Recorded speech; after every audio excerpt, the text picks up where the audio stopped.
This week we're going to start a new exercise called standing meditation.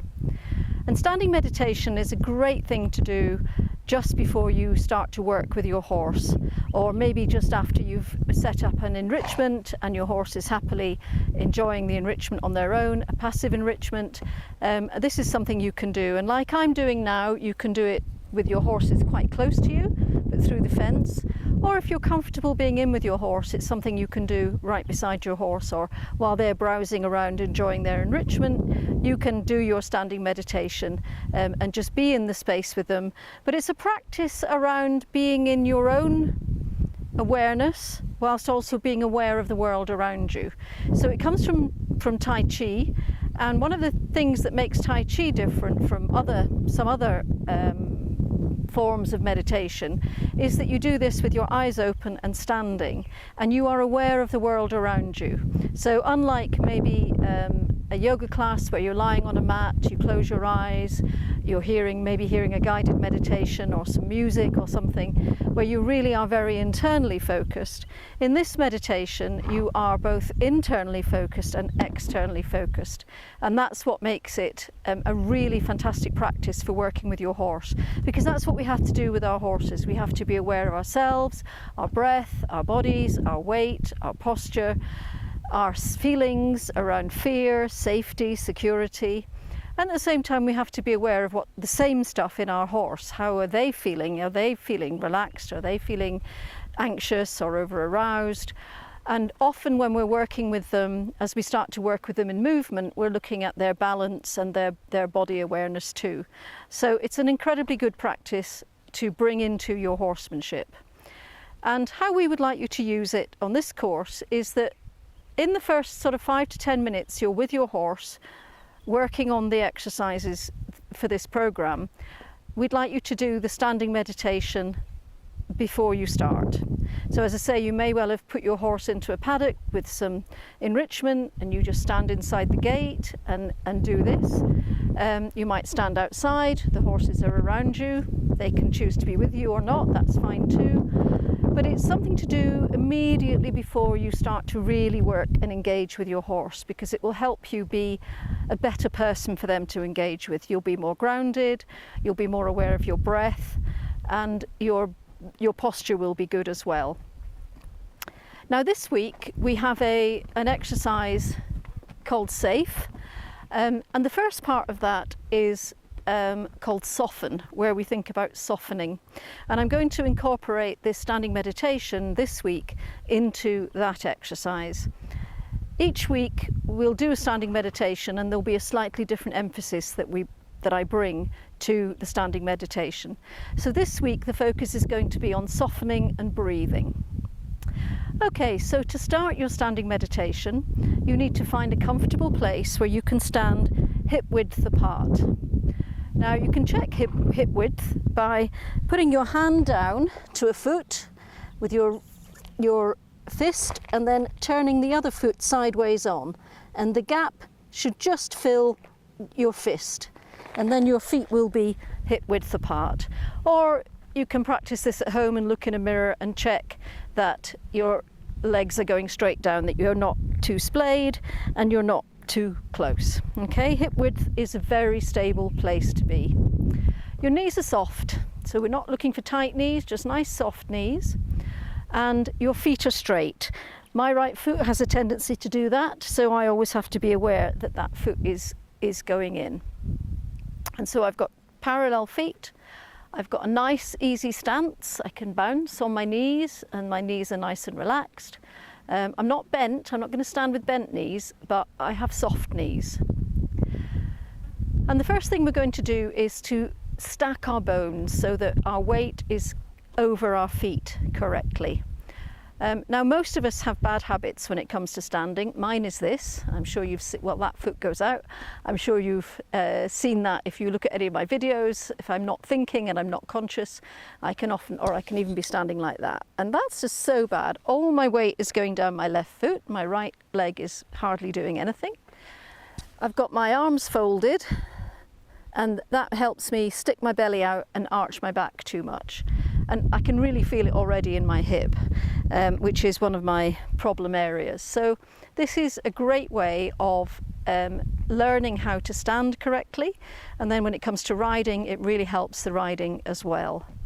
And so this puts you, if you do this for 10 minutes before you start and you get yourself into a nice standing meditation, over time you'll start to think about, where's the weight in my feet?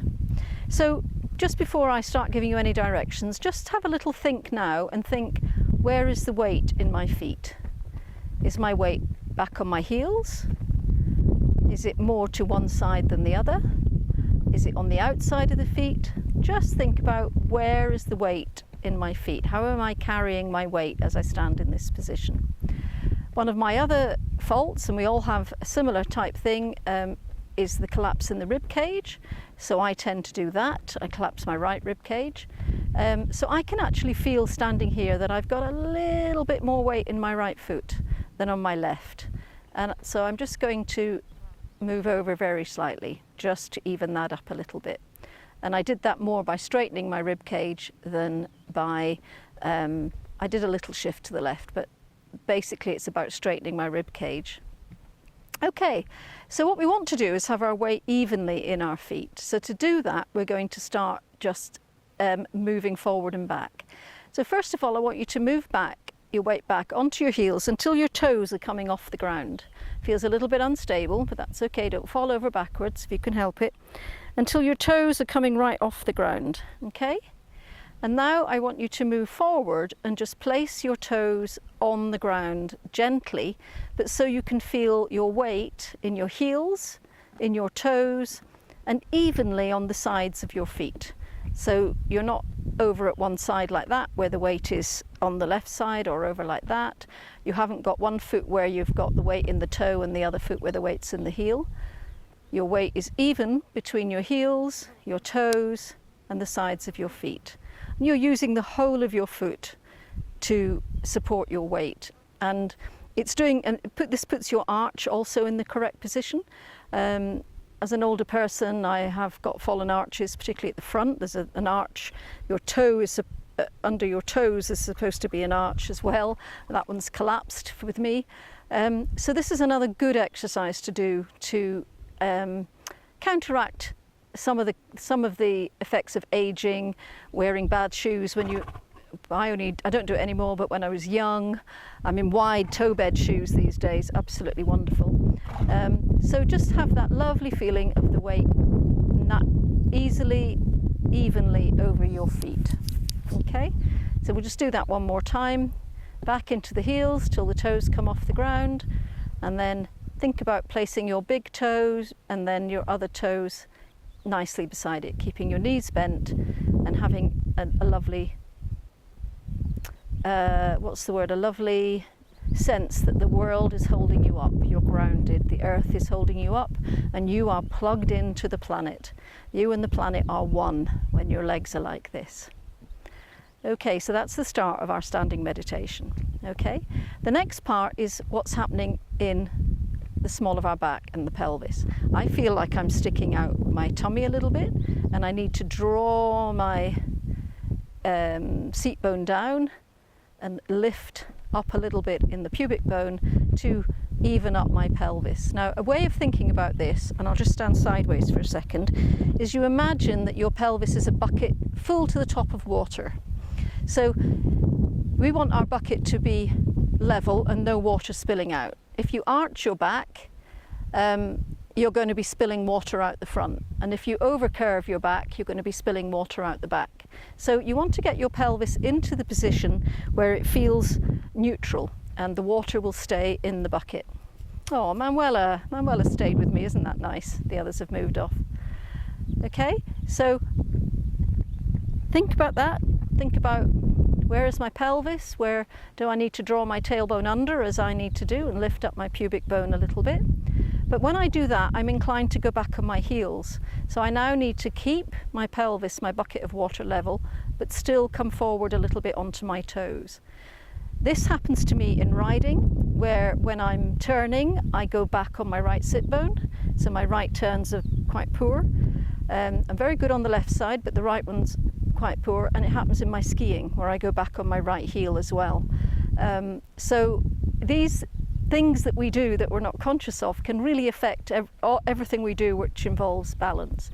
So I've got my pelvis tucked and level, and then I'm back forward onto my toes. I can feel my big toes touching the ground, I can feel my little toes touching the ground. I'm not gripping there, but I am allowing my toes to take a share of the weight. Okay, so that's a really nice position to be in, and you've actually stacked your spine really well here.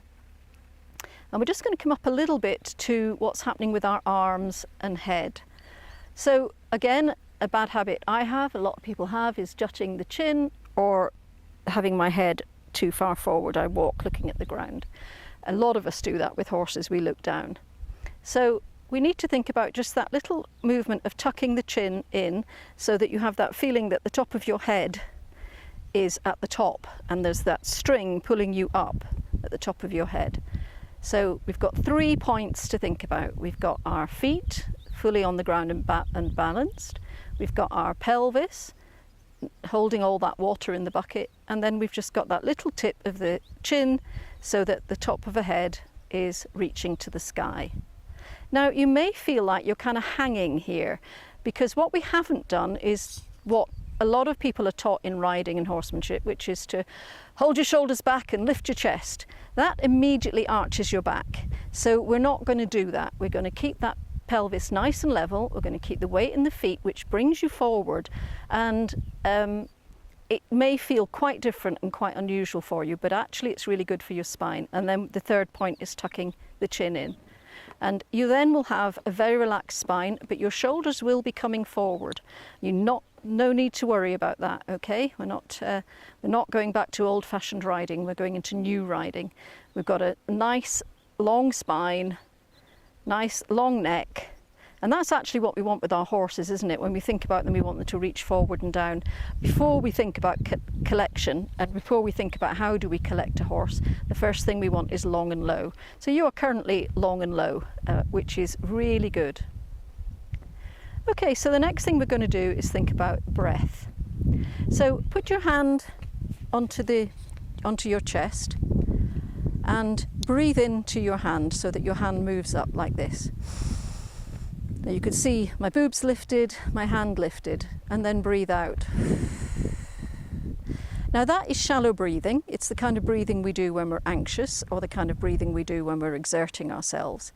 And it's the kind of breathing that doesn't help our horsemanship very much. We want to get our breath down and be taking much deeper breaths more naturally when we're with our horses. So now put your other hand on your abdomen, just above your belly button, and then breathe into that hand. See, expand your belly, belly breathing. Can you see my hand is going out and in? Let that belly hang out. And then finally, we want to breathe low into our back. So put your hand behind your back, and I'm going to stand sideways on again so you can see it. And then, so this time I want my hand to feel the breath. So I'm going to breathe really deeply.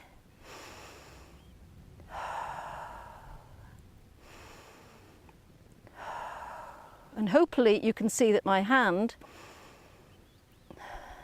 is moving in and out. Now that can be hard if you've got a tight back. If you're not used to doing it, it can take a while to get to your hand breathing. So what we can focus on if you're finding that difficult is the belly breath. Lovely belly breaths. And also ribs. Think about your ribs. So it's either side of where you were before. And get those hands moving out.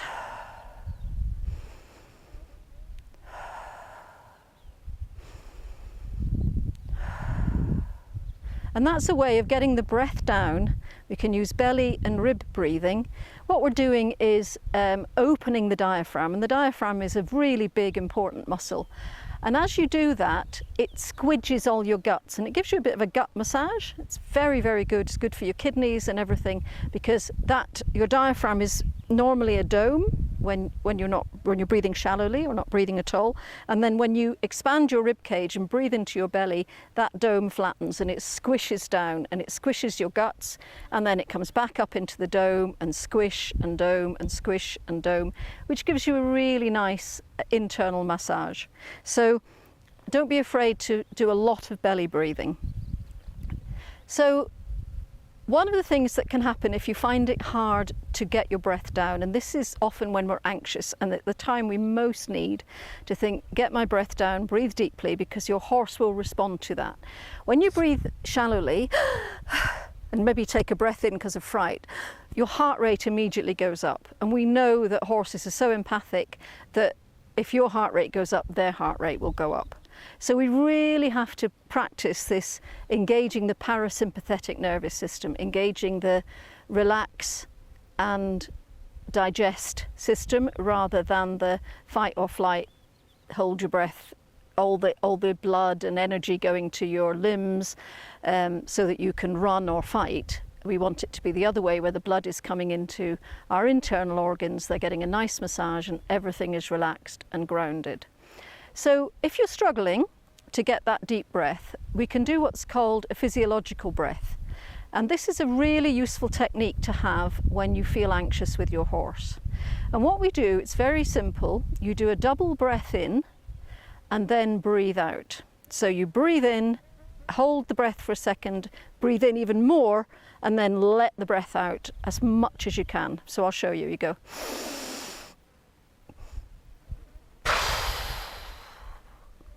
And now try that belly breathing again, or that rib breathing, or the back breathing.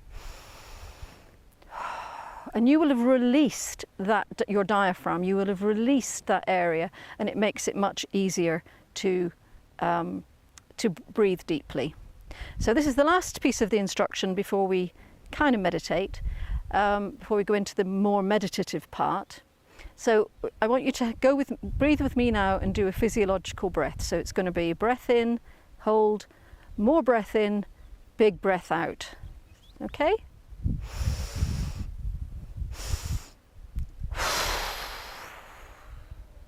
Lovely, very nice. Okay, so now we're going to just have a little meditation for a few minutes in this position. So first of all, where's the weight in your feet? Are you still hip width apart? Have you still got parallel feet? And is your weight evenly distributed in your feet with nice soft knees? Secondly, what's your pelvis doing? Have you arched your back? Have you slumped forward? Have a nice even pelvis while keeping your weight nice and forward and in the right place. Lovely, great. And then what's your neck doing? Does it need to be tucked? Okay. Lovely, excellent. So we're going to start with a belly breath, and you're just going to breathe in through your nose and out through your mouth, sorry. So we're going to just breathe in to the belly and then out. Lovely. If you can get to your ribs and get your ribs to go out this time, that will be great. If you can't, stay with the belly.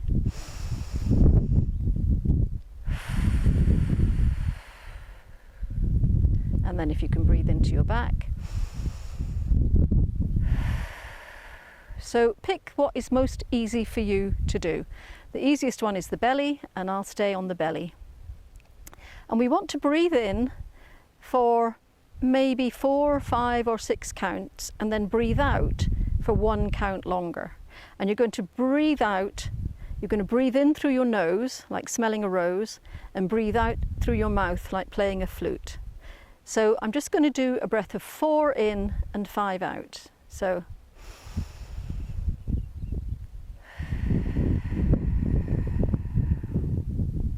nice. Now I'm going to do 5 in and 6 out.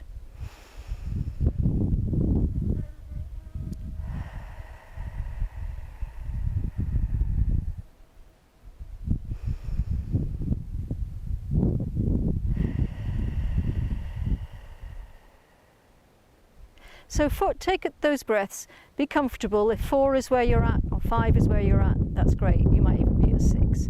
I'm going to be doing 5 in and 6 out, which feels comfortable for me today. Okay, and we're going to take 5 of those breaths as we stand here, and we're just going to be thinking about our feet and the weight in our feet and our pelvis and our chin, okay, as we do the breathing. So I'm doing 5 in, 6 out. You can do 4 and 5 or 6 and 7.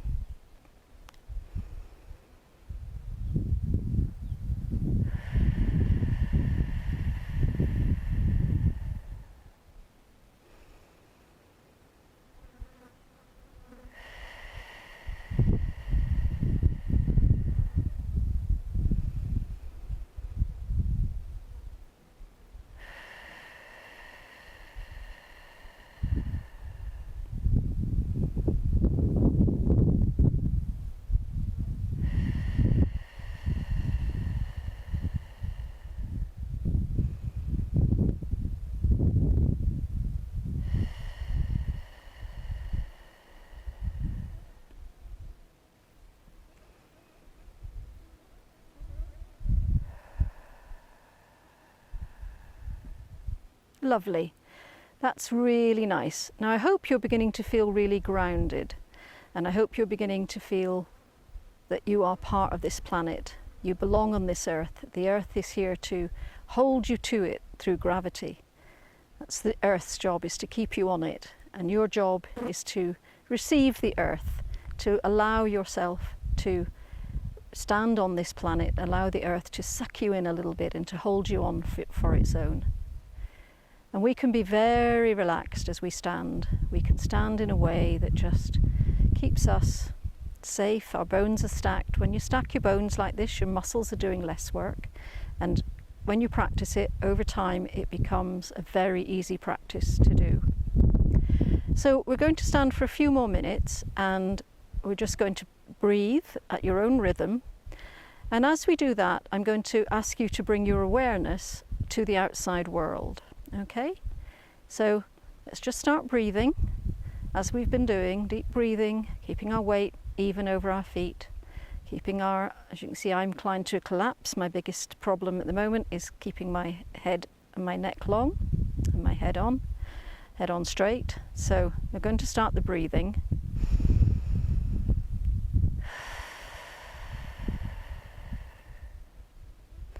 And now stop counting.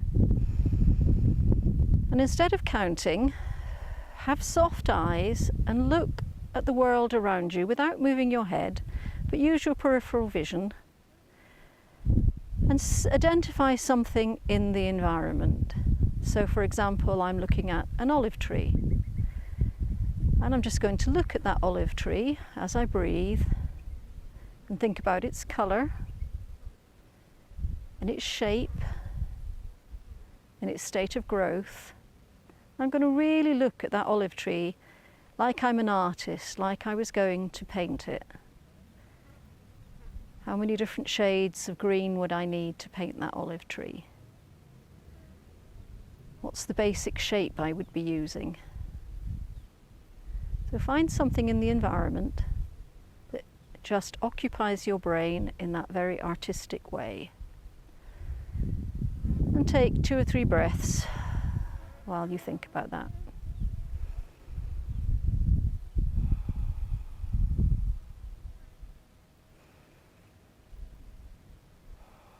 Lovely. And now find something else and do the same thing. I'm looking at these yellow flowers that are in front of me. Just thinking about the colour, the shape, stage of growth.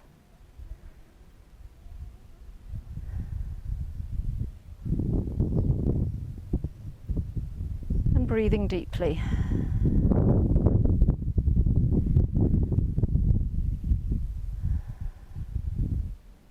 And now find a third thing, maybe further away, maybe closer if you've been looking quite far away.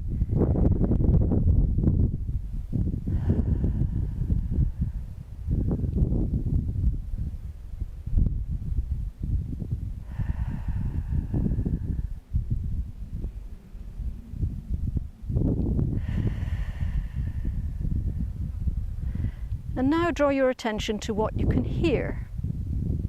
I can hear an aeroplane. And I'm just going to breathe and listen to the noise.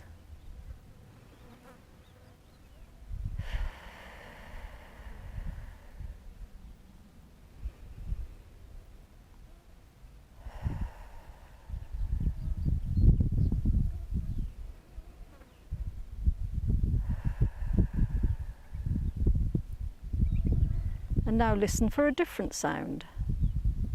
And breathe and listen to that sound.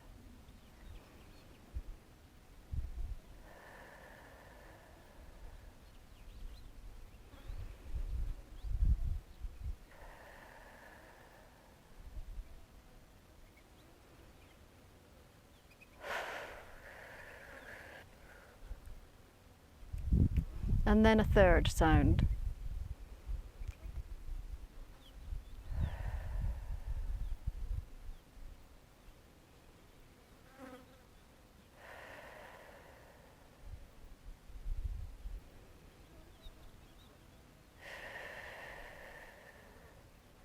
Lovely. And now just drop your hands by your side. Just move a little bit on your feet. Just work round your feet. Allow that feeling of your feet grounded with the earth, sucking them in, and just move gently in little circles, just to get rid of any bits that might feel a little bit sore. It's a position you're not used to. I can just do a little bit of that, and then slowly start lifting your feet, moving your weight from side to side. That's it. Lovely, lovely. Oh, that's a spontaneous yawn. I hope you join me in it, and then you can just stretch your arms any way you like. Give yourself a little bit of a stretch, maybe a little bit of a bend if you need to. You can do a little cat stretch with your hands on your knees like that. So you can do some cat and cow stretches just to allow you back to free. And there you are. You've done a very nice standing meditation, and you are ready to go to your horse with more awareness of yourself and awareness of the world around you. Have a lovely session with your horse.